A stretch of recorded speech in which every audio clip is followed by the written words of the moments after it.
Hi, everybody. Welcome to English Digest. I'm Tom. Hi, I'm Stephanie. We're going to continue talking about Brahma in today's program, but more specifically, we're talking about the Thai version of Brahma called Phra Phrom. And there are a number of temples in Taiwan that have that very statue. So if you're interested in checking out that particular temple and praying yourself for future success, hey, you've got the opportunity right here. In fact, today we're going to talk about some places where you might find this particular god in Taiwan. In our earlier lesson, we told you what those 4 faces symbolize to them. They're all aspects of daily life. So one face represents success. Another would be your relationships. And then the other 2, remember there are 4. One represents wealth and one represents health. And so people will go and light incense and pray to these 4 faces, asking for some blessings. Of course, we all want blessings in our lives.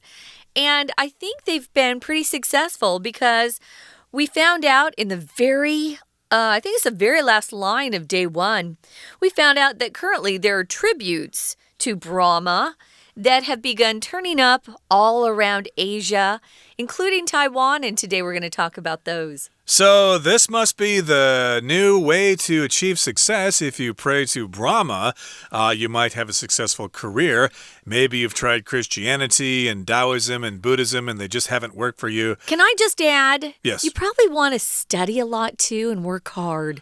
True. And yes, I pray. Relying too much on this kind of stuff. No, Tom, I believe in prayer. I've had amazing prayers answered.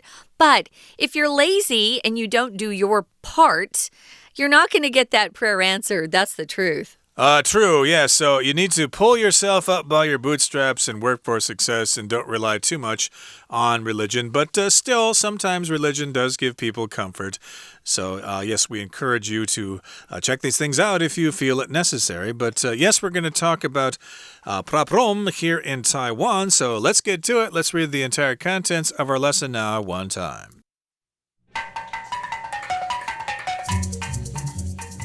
In Taiwan, a tradition of giving back to Phra Phrom when he blesses devotees with good fortune has taken hold. During their initial prayers, worshippers vow to revisit Phra Phrom to show gratitude for having their wishes granted. Upon their return, they must execute whatever commitment they'd made to Phra Phrom. Many do so by having Thai dancers perform in ceremonies honoring him. Dancers dress in elaborate costumes and perform a passage from Con La Corn, a classical Thai dance drama.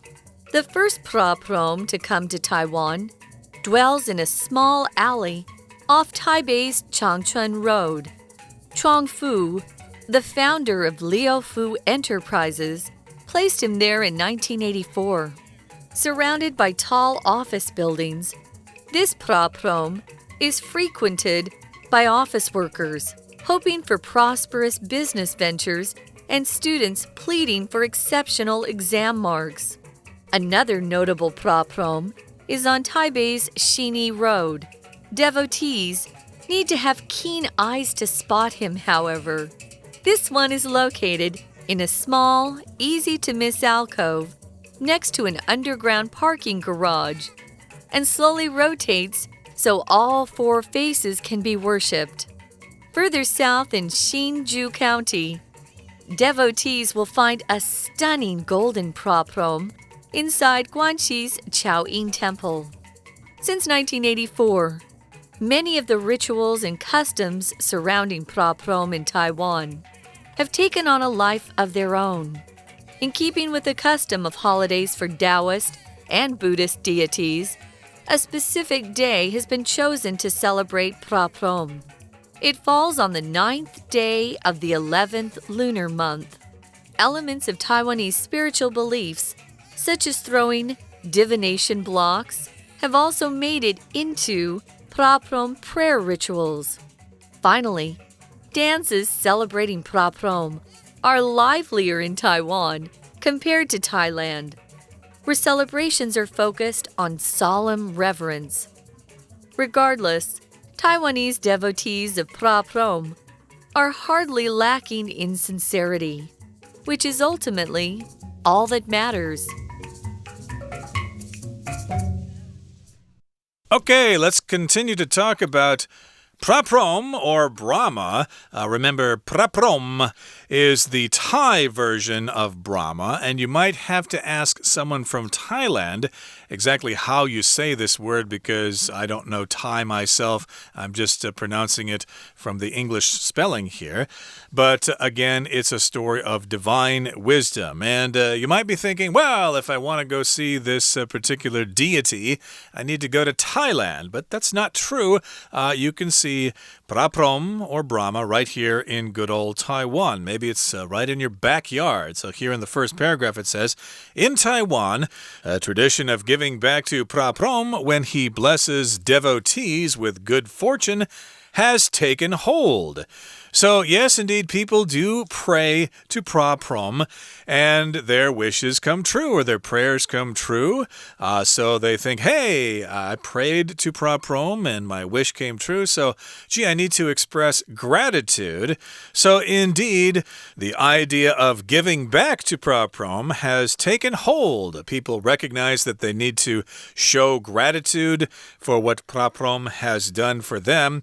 So, yes, this idea of giving back to Pra Prom has taken hold. So here we've got the phrase to take hold, which means it's been accepted and it's become widespread, it's become popular. So indeed, lots of people think it's important to, hey, go back to the temple and say, thank you very much for answering my prayer.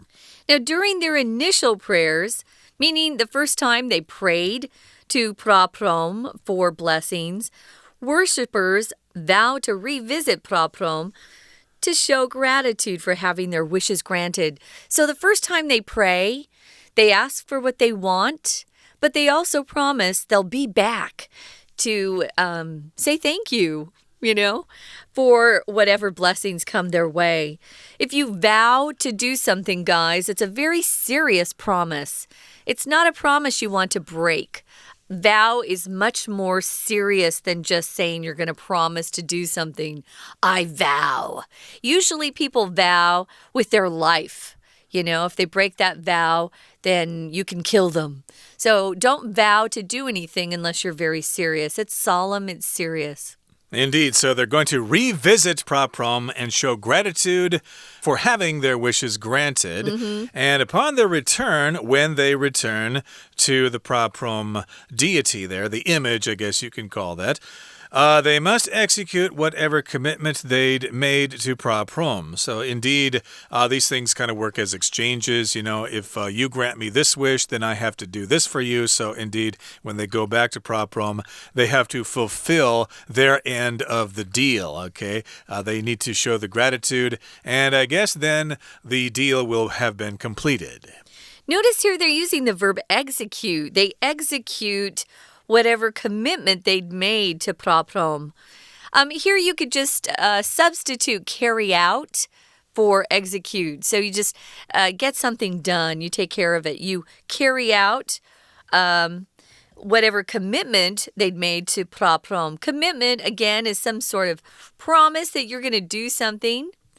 Every new year, a lot of people make commitments to themselves that they're going to lose weight, or they're going to go to the gym and get in shape, things like that. Those New Year pledges, that's a commitment. So you're saying you're going to do something if you commit to doing it. Commitment is the noun form. Commit is the verb form. So, yeah, they go back so that they can carry out or execute whatever they said they were going to do. That's their commitment to Pra Prom. Many do so by having Thai dancers perform in ceremonies honoring him. I have seen a ceremony in Thailand. Those Thai dancers are quite beautiful, and their costumes are very, very elaborate. We're going to talk about that. Yeah, so this is a way to express your gratitude. You've made this commitment. So, yes, let's hire some Thai dancers to perform in some ceremonies. You see that in Taoist temples here as well, with temple festivals and people performing and stuff like that to show gratitude to the deities and things like that. And the dancers here will dress in elaborate costumes and perform a passage from Con la Corn, a classical Thai dance drama. So, yes, they don't just wear, a bathrobe in these performances. These costumes are elaborate, maybe with lots of designs, lots of embroidery and things like that, lots of colors, lots of designs, lots of patterns and things like that. So, yes, these costumes are detailed, elaborate, and then they're doing something from Con la Corn, which is a classical Thai dance drama. So this is a tradition to perform something from this drama. Cool. Now, moving on to the next paragraph, it says the first pra prom to come to Taiwan dwells in a small alley off of Taipei's Changchun Road. So that's where it is. If something dwells somewhere, it just means it lives there. You could say, I dwell in the district of Da'an, the Da'an district. That's where I dwell. That's where I reside. That's where I live. All of those words work. Dwell is a little bit more formal, though. We probably use it in writing more than we would in just spoken English. Or it's maybe more magical, too, like there are lots of fairies dwelling in the forest in the central part of Taiwan or something like that. There might be fairies there, who knows? But in any case, yes, that's where this particular temple is, or this particular deity dwells, in a small alley off Changchun Road, which we'll talk about when we come back from our break. Let's do that right now and listen to our Chinese teacher.Hello, my name is Shelby. 今天看看四面佛在台湾的缘起。第一段，还愿的时候该做些什么？文章一开始 ，In Taiwan, a tradition 主词，后面用 of giving back 来修饰，还愿给四面佛。当他保佑信徒得到好运的时候 ，has taken hold 动词 ，take hold 是动词片语，表示说站稳脚跟。还愿给四面佛的传统已经确定了。一开始祈求的时候，信徒发誓会再来以表达感激，使他们心愿实现。第三句 Upon their return, upon 加名词表示一怎么样就怎样。当他们一回来，他们必须实现 whatever commitment they made. Whatever 引导的子句，当 execute 实现的受词 whatever commitment 这里相当于 any commitment which 任何承诺。下一句，许多人借由不同的舞者在仪式上表演还愿给四面佛。第五句，舞者 dress in elaborate costumes. Dress 穿着 in 加衣服，表示穿着什么样的衣服。Perform a passage. Passage 这里当成舞曲或者乐曲的一段，来自于孔剧，是泰国的古典舞剧。孔剧会戴面具表演，融合舞蹈、音乐，表现泰国文学拉玛间的内容。接着我们到第二段，第一句，第一个四面佛到台湾 dwells in a small alley. Dwell in 加地方，居住于某地，停留在一个小巷弄。We're going to take a quick break. Stay tuned. We'll be right back.Welcome back, guys. It's our culture unit, and we're talking about a religion, the Hindu religion, and in particular, the Hindu god Brahma, whose name is Pra Prom in Thai, the language they use and speak in Thailand. Pra Prom. And we're talking about just the ritual that takes place. People go to statues of this Pra Prom, and they pray to the god. They ask for what they need, but then they also promise to come back and show gratitude or do something to show gratitude. And when we left you, we were talking about how Thai dancers will often perform in ceremonies honoring him as a way to show gratitude. So these dancers dress up in beautiful, beautiful costumes. They're described as being elaborate. They're very intricate. The design is beautiful. They look quite expensive too, at least to me. And they perform a passage from a classical Thai dance drama called Kon Lakorn. We're not really sure. We don't speak Thai. But it's quite beautiful.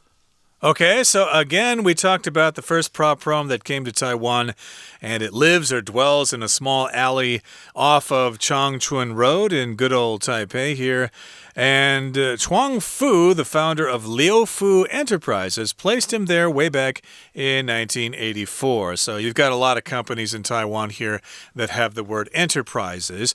And let's talk about this particular location here. It says, surrounded by tall office building, this praprom is frequented by office workers hoping for prosperous business ventures and students pleading for exceptional exam marks. So yeah, office workers will take time during their lunch hour to come down there and hope that they are successful in the future with their careers. And students are under a lot of pressure to do well on their exams, so they'll go down there and plead for exceptional exam marks. Oh, please let me get a 100 on this exam, and it will make my parents oh so proud. Yeah, the word pleading is one of our vocabulary words. To plead is very similar to beg. 祈求, just, oh, you need something. Please, please. And typically, if you're praying, you usually are pleading to have whatever you are praying about granted. Maybe you have a sick child and you really want that child to be healed. You might be pleading with God to heal the child. Well, there are not only some business people who go over there. If you frequent a place or frequent something, it just means you go there quite often. So the praprom that's located over there on Changchun Road is frequented by office workers who are working nearby, and they want their business ventures to be prosperous. They want to be successful. But you've also got a different group of people. Those are the students, and they go there and plead or beg that they'll do really well on their exams. Hopefully they've studied, because that's important too. Okay, so let's move on now to the next sentence here. It says, another notable praprom is on Taipei's Xini Road, but devotees need to have keen eyes to spot him, however. So I guess that means this is kind of small. If you have keen eyes, that means you're able to see things that are usually difficult to see. So yeah, alleys in Taiwan can be full of all sorts of stuff, so you need to pay special attention if you want to find this particular statue of praprom. This actually sounds like the particular one that was described in day 1 of our article. Remember? Tucked away in a tiny, easy-to-miss alcove. This might be that particular praprom. This one's located in a small, easy-to-miss alcove. I think it might be the same. It's next to an underground parking garage. Wow, I'm over there by Xini Road a lot. I don't think I've ever seen this. I must not have keen enough eyes, so I'll have to look harder, look more closely. This one slowly rotates or spins, moves, so all 4 faces can be worshipped. We talked about the 4 faces. Further south, you're going to get out of Taipei and go to Hsinchu County. You'll find a stunning golden praprom inside Guangxi's Chaoyin Temple. So there's a location of another one right there. If you're not in Taipei City and Hsinchu's a little closer for you, you might check this one out. Yeah, this is Hsinchu County. There are still counties in various places in Taiwan. And of course, you need to go to Guanxi, which is a town in Hsinchu County. I think it's east of Hsinchu City somewhere. And yeah, you'll find this great temple with a really cool praprom. It's stunning. You look at it and you're really amazed by it. You could describe a woman wearing a beautiful dress as being stunning. Oh, you look stunning tonight. You look ravishing. You look fantastic. And so, yeah, check that out if you happen to be in Hsinchu County. Now, here in the next paragraph, it says, since 1984, many of the rituals and customs surrounding praprom in Taiwan have taken on a life of their own. So I guess this all began back in 1984. These rituals and customs have kind of become unique to Taiwan. A ritual, of course, is something you do over and over every year, like celebrating Chinese New Year is a ritual here in Taiwan. Rituals could be something that you run across in churches, the certain actions that you take, and there's a certain procedure, a certain order that things go in. That's a ritual. But you could also talk about your morning ritual. My morning ritual is to get up. I go walking for a while. I come back. I do some work, and then I probably go off and record somewhere. So what's your morning ritual? Just what do you usually do? What's your habit? What is your, what kind of actions do you usually take every day? That's a ritual. Here, though, it's connected with a religion. So there are usually very specific steps that are taken, words that are said in some of these rituals. But it says here, like Tom said, the ones that are surrounding the praprom in Taiwan have taken on a life of their own. So they've become quite unique.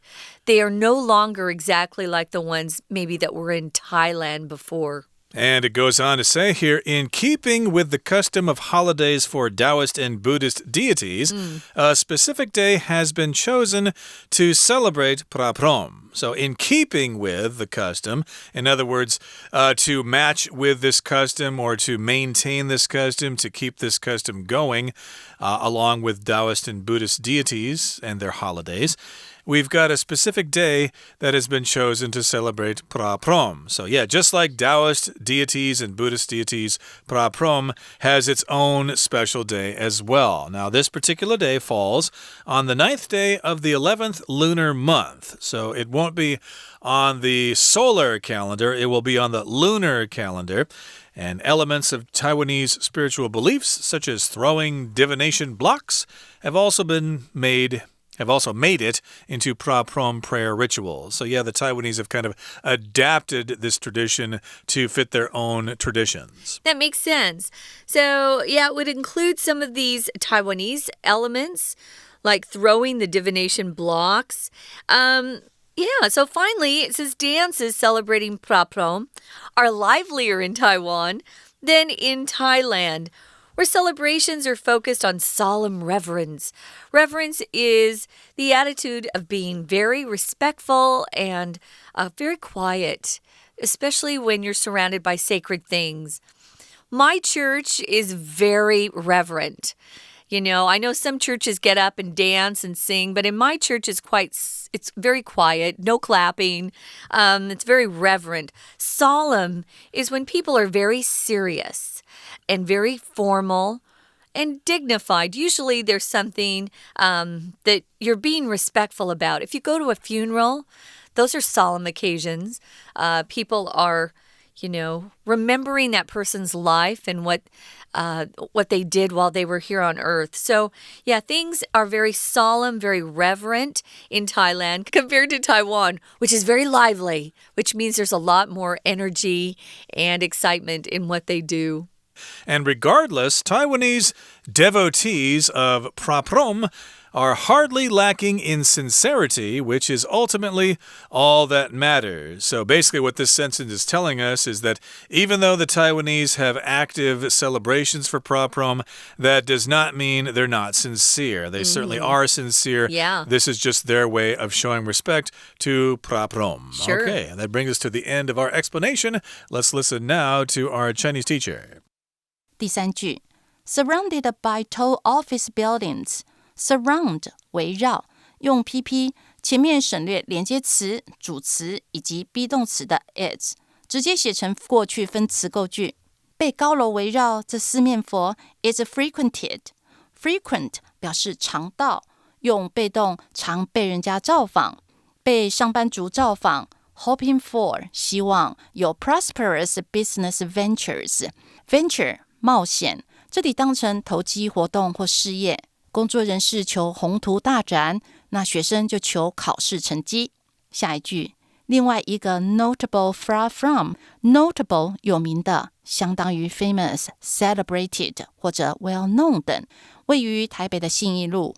接着Devotees 信徒需要有 keen eyes to spot him。 Keen 敏锐的或热切的， keen eyes 敏锐的眼光才能 spot 找出来。最后一句，更远一点是在新竹，信徒会发现一尊 stunning 令人赞叹的金色四面佛，在关西的朝阴寺。第三段，四面佛已经加入了台湾的习惯。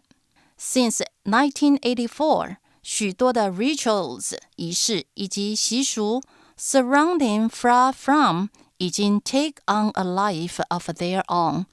surrounding 这里是介系词，表示有关于，相当于 about。 take on 取得呈现， a life of their own 表示他们自己的新生活，表达说四面佛在台湾有了自己的色彩。第二句In keeping with the custom， in keeping with something 与什么保持一致，与台湾道教和佛教的神明一致。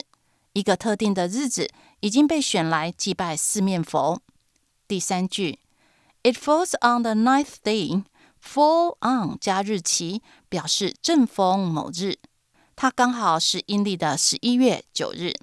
下一句 Elements of Taiwanese spiritual beliefs，台湾的宗教要素，例如说 throwing divination blocks， throw 丢掷， divination 占卜或者预测， block 块或者积木，合在一起就是所谓的直角，也要让它成为四面佛的仪式。第五句，比起泰国呢，台湾祭拜的舞蹈比较热闹。后半段的 where celebrations are focused on solemn reverence，are focused on something 专注或聚焦于某事情， reverence 敬爱崇敬。最后一句 regardless 无论如何，台湾的信徒 are hardly lacking in sincerity， hardly 几乎不， lack 缺乏， hardly lack 表示绝对不会缺乏真诚，毕竟这是最重要的。以上是今天的讲解，谢谢收听。That's it for today, everybody. Thank you so much for joining us. And hey, I look forward to seeing some of these Pra-Prom celebrations as well. I just love temple festivals. From all of us here at English Digest, I'm Tom. I'm Stephanie. Goodbye. See ya.